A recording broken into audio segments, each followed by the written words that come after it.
देखो, सबसे पहले तो ये जो है ना परीक्षा के लिए बहुत महत्वपूर्ण है। परीक्षा के लिए क्या है, बहुत जरूरी है। और ये बोर्ड एग्जाम में पूछता है। किस एग्जाम में?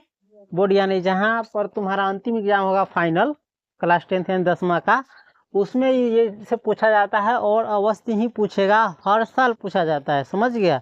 इसलिए इस पर विशेष ध्यान देना और इसको याद करना। ये 5 नंबरी भी चलाता है, 2 नंबरी भी चलाता है। समझ गया? और ऑब्जेक्टिव में भी डाल सकता है। तो इसलिए हर दृष्टिकोण से जरूरी है और इसको हर हाल में याद रखना। देखो, इसमें पढ़ेंगे 2 टॉपिक पढ़ेंगे। सबसे पहले पढ़ेंगे यूक्लिड का भाग लेमा या विभाजन प्रमेयिका या भाग एल्गोरिथम, और दूसरा पढ़ेंगे इसी पर आधारित है महत्तम समापवर्तक और यूक्लिड का एल्गोरिथम। तो सबसे पहले हम ये पढ़ लेते हैं। देखो, इसका नाम देख लो क्या है, यूक्लिड का भाग लेमा। क्या है नाम? यूक्लिड का भाग लेमा, या इसी को कहते हैं विभाजन प्रमेयिका भी। क्या कहते हैं? विभाजन प्रमेयिका भी, या यूक्लिड का भाग एल्गोरिथम। यूक्लिड का भाग एल्गोरिथम, ये सब कंबाइंड है। इसका तीन गो नाम है। तीनों नाम का मतलब एक ही समझना। समझ गया? यूक्लिड का भाग लेमा, चाहे विभाजन प्रमेयिका, यूक्लिड का विभाजन प्रमेयिका या यूक्लिड का भाग एल्गोरिथम, तीनों का मतलब क्या है? एक ही है।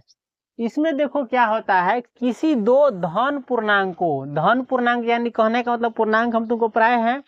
पूर्णांक होता है 0 से इधर -1 -2 -3 -4 -5, और 0 से दाएं तरफ होता है 1 2 3 4 5 6। ये सभी क्या है? पूर्णांक है। लेकिन इसमें ऋणात्मक पूर्णांक भी है और धनात्मक भी, यानी माइनस वाला भी है और प्लस वाला भी। लेकिन इसमें बात क्या कर रहा है, 2 धन पूर्णांकों के लिए, यानी सिर्फ प्लस वाला पूर्णांक के लिए। किस पूर्णांक के लिए? प्लस वाला, यानी धनात्मक पूर्णांक ए और बी के लिए। ए और बी क्या है? कोई भी संख्या हो सकता है, कोई भी पूर्णांक हो सकता है। ए भी क्या हो सकता है? कोई भी पूर्णांक। 0 से इधर पर है ना 1 2 3 4 5 अनंत तक है, तो इसमें से कोई भी 2 पूर्णांक हो सकता है। मान के चलो, एक 20 हो सकता है, एक 15 हो सकता है, चाहे एक 5 हो सकता है, एक 30 हो सकता है। कोई भी पूर्णांक हो सकता है। हम छोटा छोटा बोले, बड़ा बड़ा भी हो सकता है। समझ गया? तो किसी 2 धन पूर्णांक ए और बी के लिए, किसी 2 धन पूर्णांक ए और बी के लिए, जैसे इसमें को देख रहा है, एगो 153 है, 15,365 है, वो 30,345। ये दोनों धन पूर्णांक है, बड़का है। समझ गया? तो इस प्रकार से और भी आते जाएगा इसमें। तो किसी 2 धन पूर्णांक ए और बी के लिए कौन चीज? ए बराबर बी क्यू प्लस आर। यह मेन चीज है। यही क्या है? यूक्लिड का भाग लेमा, भाग एल्गोरिथम क्या है? यही मेन चीज है। ए बराबर बी क्यू प्लस आर, इसी को कहते हैं भाग लेमा, चाहे विभाजन प्रमेयिका, चाहे भाग एल्गोरिथम। मेन चीज यही है। 2 धन पूर्णांक ए और बी के लिए कौन सी? ए बराबर बी क्यू प्लस आर। इसमें ध्यान रखना, ए क्या है? भाज्य है। ए क्या है? भाज्य है। भाज्य जानता है ना, जैसे इसे भाग देता है। कभी तुमने 2 से भाग दिया है, 2 से मान के चलो 5 में भाग दिया है, चाहे मान के चलो 9 में भाग दिया है, तो 2 चौका 8, 9 में से 8 गया तो 1 बच गया। समझ गया? इसी प्रकार से भाग देता है। तो इसको कहते हैं भाज्य। क्या कहते हैं? भाजक कहते हैं इसको क्या कहते हैं? जिससे भाग दिया जाता है उसको भाजक कहा जाता है। जिसमें भाग दिया जाता है, 9 में भाग दिया जा रहा है, इसको भाज्य कहते हैं। क्या कहते हैं?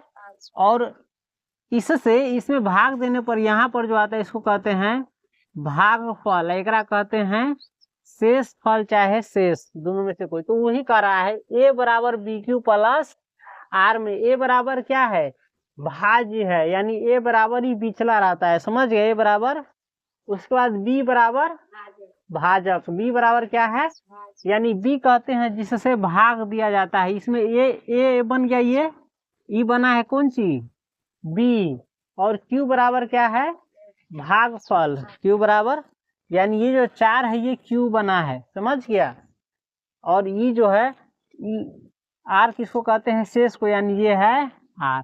तो यही है विभाजन प्रमेयिका। इसको कहते हैं ए बराबर बी क्यू प्लस आर।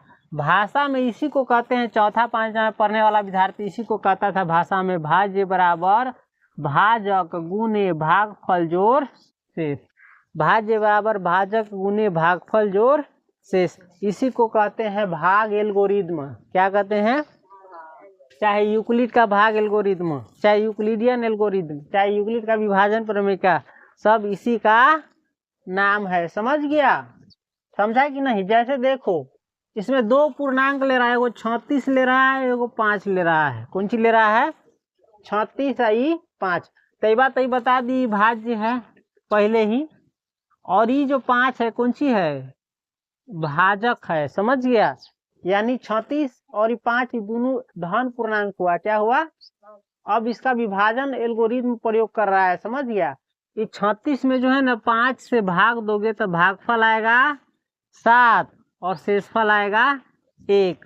इसी को लिखा है 36 बराबर 5 गुने 7 जोड़ 1। 5 सते 35 और जोड़ 1 कितना हो जाएगा? 36। पूर गया ही। अगर इसी को ऐसे बनाता था अध्यापक में, 5 से हम भाग देंगे किस में? 36 में। तब पढ़ा है तुम 5 सते 35 और 6 में से 5 गया 1 ही हो गया, खत्म। देख रहा है ये भाज्य है, ये भाजक है, ये भागफल है। ये इसी को इस रूप में लिखा है, इसी को कहते हैं विभाजन एल्गोरिथम। क्या कहते हैं? विभाजन एल्गोरिथम या भाग एल्गोरिथम या भाग विभाजन पर मैं क्या कुछ भी कहो। इसी प्रकार से देख लिया, अगर 36 को हम 5 से भाग देंगे तो भागफल कितना आएगा हमारा? 7 और शेषफल आएगा 1। इसी प्रकार से 4 है। कौन सी है? अब 4 में भाग देंगे केकरा से? 19 से। 4 में भाग देंगे 19 से। देख रहा है? 4 में भाग देंगे नहीं, ई 19 4 है नहीं, तो 4 में भाग देंगे हम केकरा से? 19 से। तब भागफल कितना आएगा? 0। कैला 3 के ना आएगा। देख रहा है ज्यादा है, ज्यादा से किस में भाग दिया जा रहा है? कम में। हो सकता है 2 बार में ना समझो तो बार बार देखना इसको। समझ गया? ये ज्यादा है तो ज्यादा से कम में कैसे भाग दिया? देवे नहीं करेगा, तो इसको क्या करेंगे? सीधे 0 से भाग, तो 0 से तो दे सकते हैं, तो 0 से गुना करेंगे तो 0। 4 में से 0 गया तो 4 बच गया। तो वही इस रूप में लिखा है। यदि ई छोटका में बड़का से भाग देगा तो भागफल आएगा 0 और शेषफल आएगा, ये बार जो रहेगा भाज्य वह रहेगा शेषफल। उसके बाद 81 में देखो 3 से भाग दे रहा है। 81 में 3 से, तो एक ही बारी में कट जाएगा। 27 3 81, शेषफल बचेगा 0। काटने आता ना, भाग दिया ना। 81 में देखो भाग देंगे, 81 में भाग देंगे 3 से, तो 3 दूनी 6, 8 में से 6 गया 2, उतारेंगे 1, 3 सते 21। देख रहा है? कट गया पूरा।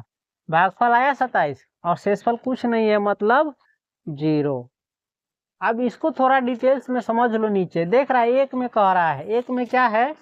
a बराबर है 36। 1 में देख रहा है, इसमें कह रहा है देखने के लिए। a बराबर है यानी भाज्य बराबर है 36, b बराबर है 5 यानी भाजक बराबर है 5, q बराबर है 7 यानी भागफल बराबर है 7, शेषफल r बराबर है 1 यानी शेषफल बराबर है 1। मिला लेगा, है ना? थोड़ा बेसेंट रखो, इसी के आधार पर इसको समझाएंगे तब क्लियर होगा। उसके बाद 2 में देखो कह रहा है a बराबर 4 है। a बराबर यानी भाज्य बराबर है 4, b बराबर है 19 यानी भाजक बराबर है 19। देख रहा है भागफल बराबर दिया हुआ यानी q बराबर दिया हुआ है 0 और शेषफल बराबर r। और बगल में लिख दिया है q बराबर 0 तब होगा, यानी q क्या है? भागफल बराबर 0 कब होगा? तब होगा जब जो भाज्य है ना, ये अतिभाज्य कहते हैं, भाजक जो है बड़का होगा कथी से? b बड़ा होगा a बराबर BQ प्लस r। इसमें किताब लाओ तो थोड़ा मिस्टेक हो गया है लिखने में। 2 में दिया हुआ है b बड़का होगा a से। देख रहा है? b बड़का होगा a से, यानी q जो है, q क्या है? a बराबर BQ। q भागफल है, भागफल बराबर 0 कब होगा? जब ये जो भाज्य है, यानी भाज्य कहते हैं इसको, ई छोटा होगा केकरा से? a बराबर b, यानी जो भाजक है ये बड़का होगा केकरा से? a से, यानी भाज्य से। ये क्या है? भाज्य है ना, एकरा से बड़का है ना। ये वही कह रहा है, कंफ्यूज हो रहा है, इतना बड़ा हार्ड हो गया, कॉम्प्लिकेटेड हो गया ना, इसलिए इसको ना समझाते उतने पर रोक देते तो ठीक रहता, है ना? चलो फिर भी समझना जरूरी है, दिमाग लगाएगा बार बार तब समझेगा। तीसरा में देखो 81, a बराबर क्या है?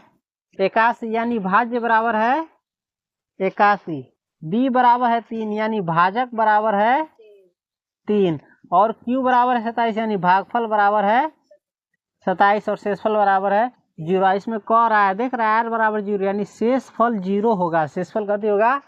0 होगा। जब b जो है यानी भाजक जो है, ये भाग अतिभाज्य को क्या करे? विभाजित करे, यानी पूरी तरह काट दे। चलो इसमें जो भी हो बार बार देखना तो समझ जाएगा। उसके बाद आए, ये जरूरी है, ये आराम से समझ जाएगा। क्या कराए? महत्तम समापवर्तक और यूक्लिड का एल्गोरिथम। महत्तम समापवर्तक और, इधर ध्यान दो, हंसेगा तो और नहीं आएगा। महत्तम समापवर्तक और यूक्लिड का एल्गोरिथम। महत्तम समापवर्तक पढ़ा है तुम लोग ध्यान में, इसी को कहते हैं मस। क्या कहते हैं? और भी पढ़ेंगे हम कौन चीज? यूक्लिड का एल्गोरिथम। यूक्लिड का एल्गोरिथम। ये दोनों जो है ना एक दूसरे से जुड़ा हुआ है। क्या है? जुड़ा हुआ है। कैसे जुड़ा हुआ है बता देंगे। सबसे पहले ये जान लो परिभाषा, हम जानते हैं कौन सी?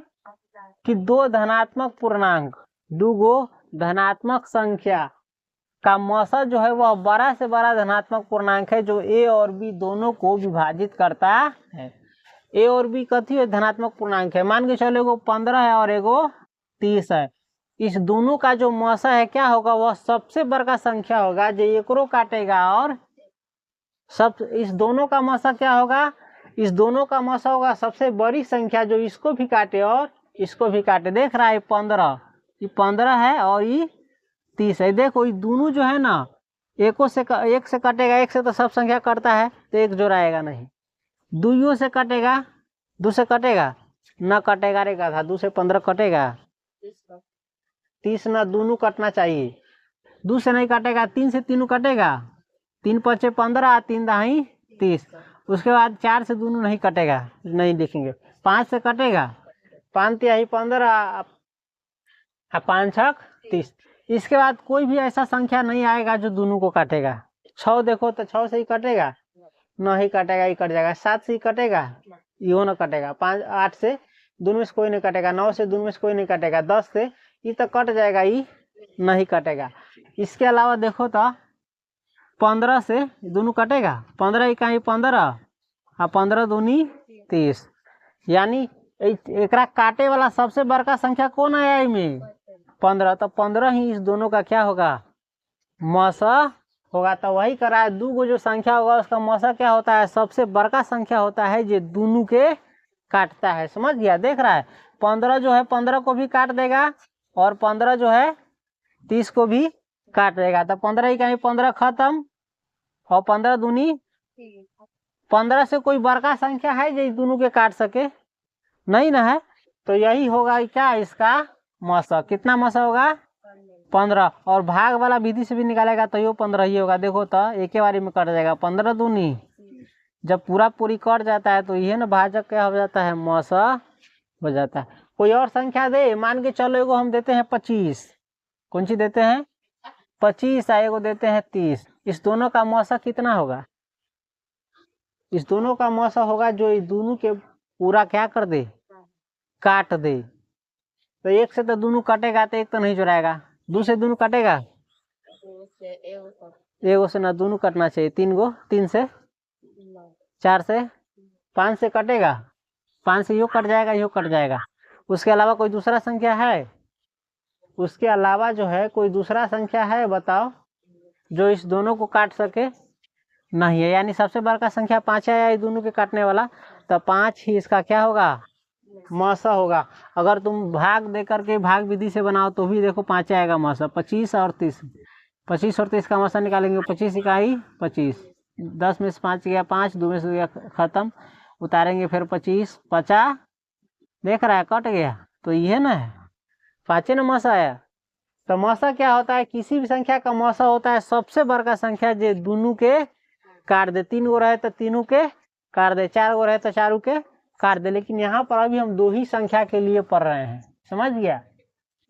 अब उसके बाद देखो नोट में तुमको बताया जा रहा है ए और बी के मौसा को। ए और बी यानी कोई भी संख्या हो सकता है। मान के चलो एगो 5 लिए और एगो हम 25 लिए हैं, एगो 30 लिए, यही लिए हैं। तो ए और बी संख्या है कोई, मान लो ए 25 है और बी 30 है, तो पढ़ेंगे हम 25 और 30 के मौसा को। लेकिन यहाँ पर एक उनको संख्या लेके कितना बताया जाएगा, इसलिए थ्योरी में क्या किया जाता है? दोनों को बताया जाता है। ABCD का कोई अक्षर ले लिया जाता है, सब संख्या मान लिया जाता है। तो A और B के मासा को कैसे लिखते हैं, मासा ऑफ AB लिखते हैं। A और B के मासा को कैसे लिखेंगे, मासा और कोष्ठ में पहल का संख्या दूसर का संख्या। जैसे 25 30 के मासा को कैसे लिखेंगे, मासा आएगो 25 और 30, है ना। और या इसको इंग्लिश में लिखेंगे तो HCF 25 30, समझ गया, HCF 25 30, समझ गया। इसको ज़्यादा इंग्लिश पढ़ा है तो इसमें बोलना पड़ेगा HCF 25 30, यानी 25 30 का मासा। HCF का मतलब समझता है, HCF का मतलब होता है हाईएस्ट कॉमन फैक्टर। क्या होता है, हाईएस्ट कॉमन फैक्टर। किताब के माध्यम से रीडिंग करेगा तो सब कुछ आ जाएगा, समझ गया। अब देखो स्पष्टतः जो है मासा ऑफ A1, यानी कोई भी संख्या, हाँ कोई भी एगो संख्या रहेगा, मान के चलो एगो 20 रहेगा और एगो संख्या 1 रहेगा, तो 20 और 1 का मासा कितना होगा, 1। दो गो संख्या में कोई एगो संख्या यदि 1 रहे तो उसका मासा होगा 1। और इसी को ऐसे लिखा है, दो गो संख्या में दोनों संख्या बराबरे रहे, एगो 25 रहे तो दूसरो 25 रहे, एगो 15 रहे तो दूसरो 15 रहे, तो ओकर मासा होगा उतने। दोनों संख्या जैसे 5 5 के मासा कितना होगा, दोनों समाने हैं तो 5 होगा। 10 10 के मासा दोनों समाने हैं तो 10 होगा। इसी को इस रूप में बताया गया है। और मासा ऑफ A0, मासा ऑफ यानी एगो संख्या 0 रहेगा, एगो संख्या कुछ हो रहे तो उसका मासा होगा A। क्या होगा, जैसे 15 0 के मासा कितना होगा, 15 ही होगा। 15 0 के मासा 15 ही होगा। और देखो दोनों संख्या 5 और 10 के मासा, चाहे 10 और 5 के मासा दोनों क्या होगा, बराबरे होगा। मासा में उल्टा पुल्टा नहीं देखा जाता है। 5 10 के मासा उतने होगा जितना 10 5 के होगा, 2 3 के मासा उतने होगा जितना 3 2 के होगा। तो यहाँ तक समझ गया। हम मानते हैं थोड़ा कॉम्प्लिकेटेड लग रहा होगा तुमको, लेकिन जब एक्सरसाइज बनाएंगे, प्रश्न बनाएंगे तो उसमें थोड़ा हल्का लगेगा, समझ गया। अब हम जानते हैं मेन चीज जो हमको बनाना है इस किताब में, परीक्षा में, समझ गया। जैसे कह रहा है यूक्लिडियन एल्गोरिदम, कौन चीज, यूक्लिडियन एल्गोरिदम। यूक्लिडियन एल्गोरिदम में हम क्या करते हैं, देखो इस एल्गोरिदम में जो है ना, हम यूक्लिड के भाग लेमा का बार बार प्रयोग करते हैं। यूक्लिड के भाग लेमा का क्या प्रयोग करते हैं, ये जो पढ़ा है A बराबर BQ प्लस R, इसी का हम बार बार प्रयोग करते हैं। इसी का बार बार प्रयोग करते हैं किसमें, यूक्लिडियन एल्गोरिदम में। देख रहा है जैसे इसका मौसम निकाल रहा है 115,365 और 3,045, दोनों संख्या का मौसम निकाल रहा है। क्या निकाल रहा है, मौसम। तो मौसम निकालने के लिए देख रहा है A बराबर BQ प्लस R, A बराबर BQ प्लस R, A बराबर BQ प्लस R का क्या किया है, बार बार प्रयोग करा है। कई बार प्रयोग किया है, 1 2 3 4, ये सब एक ही सवाल का है। और कब तक प्रयोग करेगा, जब तक शेषफल 0 नहीं आ जाएगा। इसी को कहते हैं यूक्लिडियन एल्गोरिदम।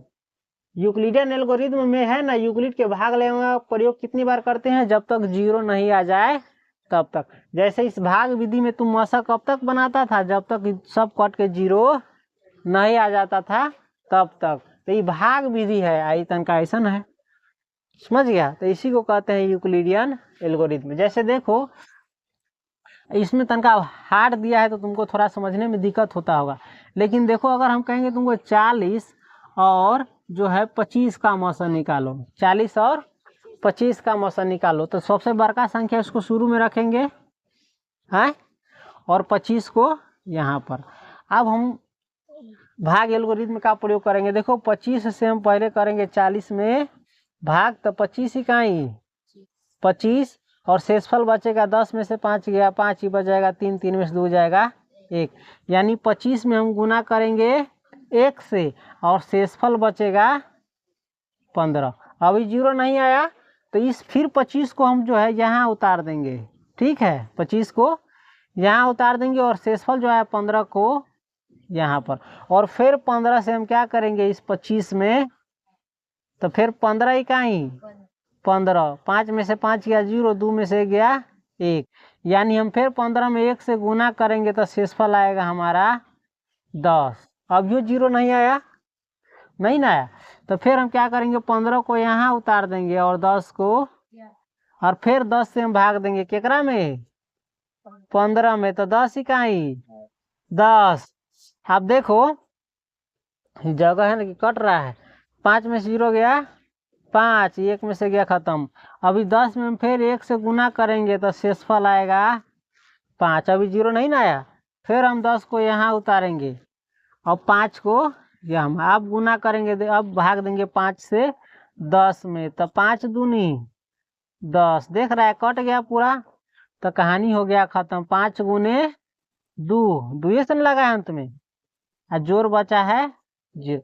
आज जब 0 आ गया तो हमारा सवाल बन गया। 0 आने के बाद ये जो पहला ई जो होता है बी भाजक ई, यही होता है मौसा। मौसा बराबर 5।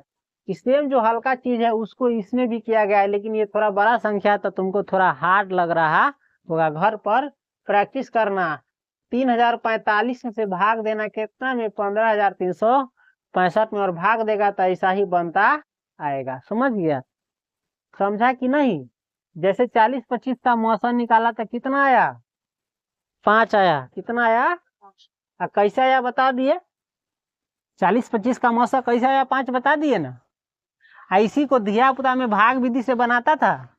है तो देखो कैसे बनाता था। 40-25 में सबसे कम जो रहता है उसको लिखते हैं और बड़का को बीच में। देखो 25 इकाई अथी, 10 में से 5 गया 5, अथी 3 में से 2 गया 1, फिर घेर देते हैं 15 को उतार देते हैं 25, 15 इकाई 15, 5 में से 5 गया 0, 2 में से गया 1, फिर 10 को घेर देते हैं 15 उतारते हैं 10 इकाई 10, 5 में से 0 गया 5, 1 में से गया खत्म, फिर 5 को घेर देते हैं उतारते हैं 10, 5 दूनी, यही बात जो आता था यही ना मौसा होता था। हाँ, तो इसी को सेम प्रकार से इसमें भी बताया। समझ गया? अब इसी को क्या करना, भाग देना बड़का संख्या के लिए। इस ससुरा जो देख रहा है ये ए, ये है बी, ये है क्यू, ये है आर। समझ गया? यही है यूक्लिड का विभाजन एल्गोरिथम या यूक्लिडियन एल्गोरिथम। अब देखो 15,365 और 3,045 का मौसा निकाला है, तो देखो सबसे बड़का संख्या को शुरू में लिखा है और भाग दिया कितना से? 3,045 से। तो जब भाग दिया तो पहला बारी भाग दिया तो इस भागफल आया 5 और शेषफल आया 100, 0 नहीं आया। तो क्या किया, 3,045 को फिर से उतार दिया है ना, 140 से भाग दिया। तब दूसरा का बेरी में भाग दिया तो 140 से 3,045 में, तो भागफल आया 21 और शेषफल आया 105। अभी भी 0 नहीं आया तो 140 को फिर उतार दिया और शेषफल को फिर यहाँ पर शेषफल से भाग दिया, उतार उतार करके बारी बारी से। जिस शेषफल बची तो लोकरे से ना भाग देते रहे। अभी फिर हम उस पर आते हैं, रुको फिक्र मत करो। 105 से भाग दिया 140 में, तो भागफल आया 1 और शेषफल आया, हंसेगा तो ऐसा नहीं जिंदगी बन जाएगा, दूसरा हंसता रहेगा जिंदगी भर। चलो अभी भी नहीं आया 0, तो 105 को फिर उतार दिया और शेष जो 135 बचा था उससे भाग दिया। तो अब की बार जो है 3 से क्या हुआ, पूरा पूरी कटिए गया, तो शेषफल आ गया 0। तो यहाँ पर खत्म हो गया। तो ये जो होता है यही क्या होता है, मौसा। यानी 15,365 और 3,045 का मौसा कितना आया, 35। ये सबसे बड़का संख्या आया जो एकरो काटेगा। समझ गया? अब इसी चीज को बचपन में हम तुमको थोड़ा ले चलते हैं। 30-45 यानी 3,045 से भाग देंगे 15,365, तो कई मात्रा में लगा, दुका दूजना पहरा पड़ता था तो ऐसा नहीं लगेगा 3,045 के पहरा पर हो, तब गुना भाग कर करके निकालते रहना। हम शॉर्टकट में बता देते हैं। सबसे पहले लगाएगा इसमें 5 से। कैसे? 5 से। तब 5 से लगाएगा तो देखो तो कितना आएगा, 50-25 और 4-5 20 और 2 22। 2 कहाँ से लाए हैं, हासिल वाला। समझ गया? और 0 में 5 गुना करेगा 0 है, हासिल 2 जोड़ देंगे तो 2 के 2 हो जाएगा और 3 5 यानी 5 मात्रा में लगा तो आया 15,200। अगर 6 मात्रा में लगाएगा तो एक से हो जाएगा ज्यादा, जो कि नहीं लगेगा। अब घटाएंगे, 5 में से 5 गया 0, 6 में से 2 गया 4, 3 में से 2 गया 1, 5 में से 5 गया खत्म, 1 में से गया 1 बच गया 140 शेष। फिर 140 को क्या करते हैं, घेर देते हैं और इस 3045 में क्या करते हैं, भाग देते। तो 3045 को अगली बार उतारे, ये बिचले ना उतरता है, देख रहा है, ये बिचला उतरा था ए में, अब दूसर का में ए में जो बीच में है भाज वही ना उतरेगा, तो उतार दिए।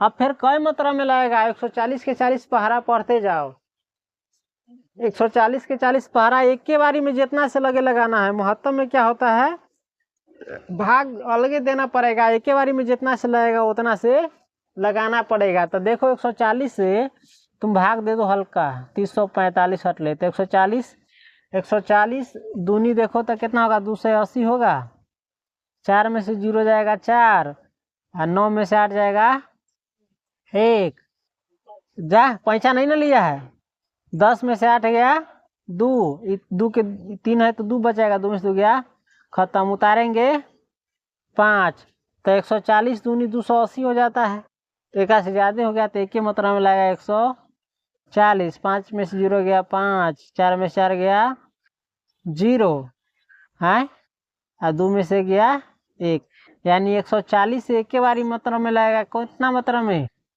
21 मात्रा में। कितना, 21 मात्रा में देखो तो कितना आता है, 140 में 21 से 0 14 4 इकाई 4 140, 140 दूनी 280, 0 4 8 1 9 2940 आएगा। कितना आएगा, 2900, 5 में से 0 गया 5, 4 में से 0 गया, 4 में से 4 गया 0, 10 में से 9 गया 1, 2 बच जाएगा, 2 में से 2 गया खत्म। देखो तो 140 से लगाए हैं तो 21 मात्रा में लगा है और शेषफल कितना आया है, 105। तब फिर इसको हम क्या करेंगे, घेरेंगे और निकाल देंगे 140 को बीच में भाज में, तो 140 को बीच में रखे हैं, 105 से लगाए हैं, अब ये हल्का है तो एक ही बारी में लग जाएगा, 105 दूनी 210, एक से ज़्यादा हो जाएगा, अब गुना भाग करने की जरूरत नहीं, तो एक ही बारी में लगेगा 110 में से 5 गया 5 और 3 में से 0 गया 3, 1 में से गया खत्म, यानी 105 से लगाए हैं कई मात्रा में, एक मात्रा में, तो शेषफल आया है 35 को फिर घेरेंगे और 105 में लगाएंगे। तब देखो 105 उतारे हैं 35 से लगाए हैं, तब 35 तिहाई सीधे हो जाएगा 105, अब कट गया, यानी 135 5 से लगाए हैं, 35 से लगाए हैं 105 में, तो कई बेरी में लगा है, 3 बेरी में, तब शेषफल आ गया हमारा कौन चीज, 0। जब शेषफल 0 आ जाए तो वहीं पर हमको क्या कर देना है, ये प्रक्रिया क्या कर देना है, खत्म, रोक देना है, और अंतिम वाला में देखेंगे कितना से भाग लगा है, 35 से, यानी 35 से अंतिमा बेरी में 35 से ना भाजक है, तो यही भाजक जो होगा अंतिमा भाजक हमारा क्या हो जाएगा, मौसा। तो यूक्लिड का भाग एल्गोरिथम समझ गया, इसका प्रयोग करना है, सवाल बनाएंगे इस पर, अभी बता रहा हूँ।